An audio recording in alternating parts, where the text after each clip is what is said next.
Alors, avec les filières, et puis le cadre européen. Il y a une question majeure, Marc Fesneau, c'est qu'en est-il de notre souveraineté, de notre capacité à décider pour nos paysans français? Qui décide encore et où est le pouvoir? Et si vous le permettez, on va prendre un exemple précis que vous connaissez très bien, sur l'Ukraine et le poulet ukrainien. Le président hier a été interpellé à ce sujet. Il a dénoncé, je vous dis exactement, le milliardaire ukrainien, le fameux roi du poulet, qui profite de la situation avec des poulets ukrainiens qui sont déversés notamment dans nos cantines. Mais quand on lui a demandé précisément, est-ce qu'il faut remettre les barrières, Monsieur le Président, il dit ceci, il dit on va essayer d'obtenir des choses. Mais en attendant, que dites-vous aux paysans français aujourd'hui? Est-ce qu'ils sont défavorisés par rapport aux éleveurs ukrainiens? Alors,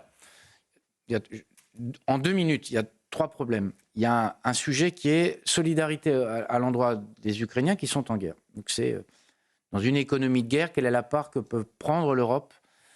Donc c'est des aides militaires. Et puis, en première intention dès 2022, comme l'Ukraine, sa puissance principale, c'est pas l'automobile ni l'aéronautique, c'est plutôt l'agriculture. Donc on a dit, comme c'est la puissance ukrainienne qui s'exprime là, on leur ouvre les frontières. On s'est rendu compte qu'il y avait une déstabilisation des marchés. La Commission européenne, on va en débattre demain, a mis un certain nombre en place de propositions qui visent à remettre des barrières douanières. Pour l'instant, elles ne sont pas remises. Pardon. Il y a une proposition de barrière... Non, mais... Une proposition, Monsieur le Ministre. Oui, non mais... Mais est-ce il y a que des vous calendriers. demandez, mais oui, on va le demander, bien sûr. Mais quand je dis il y a une proposition, on va le demander. Il faut juste qu'on se mette d'accord sur les volumes qui restent. Mais est-ce que vous diriez clairement que les agriculteurs français et européens plus largement ont payé le prix de l'aide à l'Ukraine? Oui, mais enfin, il faut justement... Il ne faut pas qu'il y ait une désolidarisation de l'aide à l'Ukraine. Peut-être était-ce nécessaire, mais est-ce qu'ils ont payé le prix dans tout ça?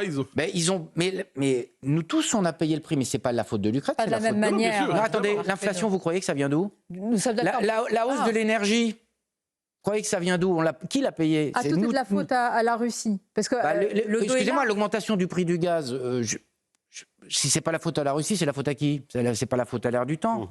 Enfin, je veux dire, le prix du gaz a augmenté, la désorganisation du marché des céréales, c'est pas M. Zelensky qui l'a voulu. Le prix de l'électricité, Marc Fesneau, ça peut être dû à des errements de nos décisions sur le nucléaire. Oui, non mais on s'est remis dans une trajectoire, vous l'aurez remarqué, c'est nous qui l'avons fait, pas les gouvernements précédents. Très bien, mais après une autre trajectoire, reconnaissez-le aussi. Mais très bien, mais reconnaissons aussi qu'il y a 5 ans, vous alliez sur peu de plateaux télévisés dire la mode, c'était il faut sortir du nucléaire. Puis tout d'un coup, maintenant, la mode, c'est il faut faire avec du nucléaire. Ça dépend sur quel plateau. Oui, non, mais c'est pour ça que Mais quand même, globalement, l'air du temps était il faut sortir du nucléaire, faut faire. Tout le monde disait ça un peu.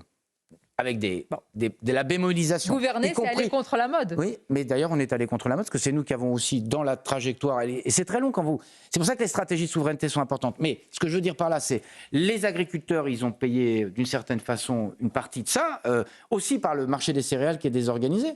Si j'avais pas des céréales à 180 € ou quelque chose autour de 200 € la tonne, mais plutôt à 250 ou 280, mais ça, c'est parce que Monsieur Poutine va sur tous les marchés, notamment africains, et il donne des céréales à prix zéro, qui sont d'ailleurs pas de bonne qualité.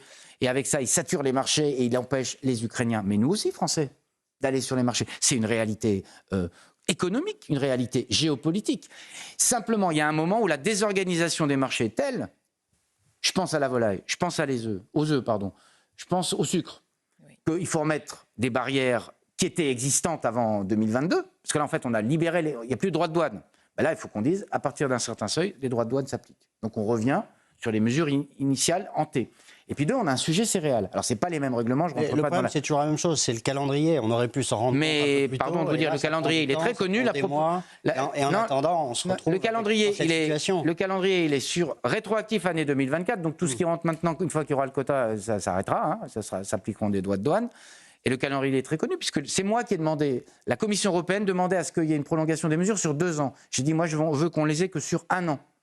Donc, au plus tard en juin, plutôt fin mai d'ailleurs, les mesures que nous sommes en train de négocier, elles vont être appliquées, et on en arrêtera avec, effectivement, parfois, là, pour le coup, sur la volaille, des oligarques qui s'enrichissent sur le dos à la fois des Français, mais des Européens, mais un peu des Ukrainiens. Et côté à Londres. On va marquer